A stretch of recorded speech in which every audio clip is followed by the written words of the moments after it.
Thank you, George. That was awesome. Now, science on the airwaves.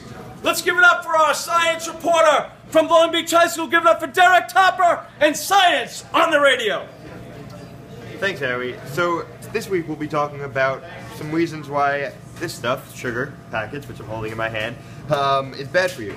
So obviously sugar doesn't really have, other than being a sweetener, it doesn't really have any nutritional value. There's no particular essential nutrients within the stuff.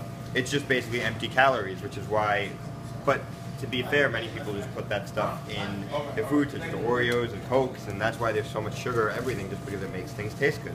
But sugar itself is very bad for you. It's very bad for your teeth. It has easily digestible energy, which allows bad bacteria in your mouth to flourish.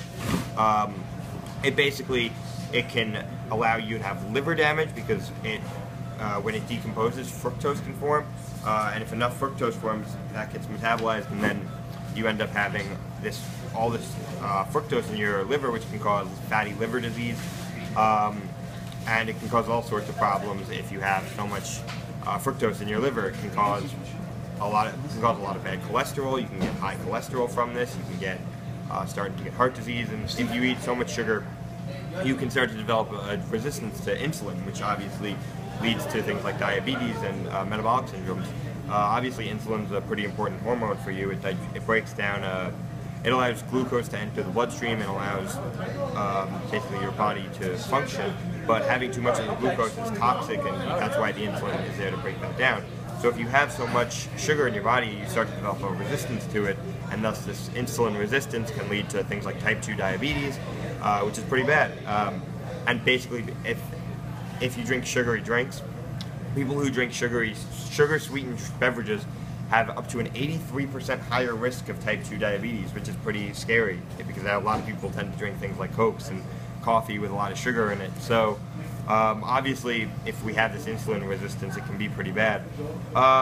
Another key thing is that sugar can also help you cause cancer, as if you have insulin, if you don't have enough insulin, it can basically, or if you constantly have elevated insulin, this can contribute to cancer, as studies have shown. So basically, just if you try to watch out for your sugar in moderation. And lastly, sugar is a leading cause of obesity, obviously. Many studies have examined the link between sugar consumption and obesity, and there's obviously a strong association. And some say it's up to a 60% increased risk of obesity if you eat so much sugar, like many people do. In addition, sugar is also highly addictive. Obviously, since sugar tastes so good, it releases dopamine in your brain, and this massive dopamine release makes you feel happy, but feeling happy constantly can cause addiction, especially in people who are susceptible to addiction, like who have addiction in their family, like alcoholism and things like that. So basically, sugar is, if you eat too much of it, sugar can be very dangerous and it can be very bad for you. But if you watch yourself in moderation, you can be fine, but just don't eat too much of the stuff and you'll be pretty fine. All right, back to you, Howie. Great job, Derek Topper. And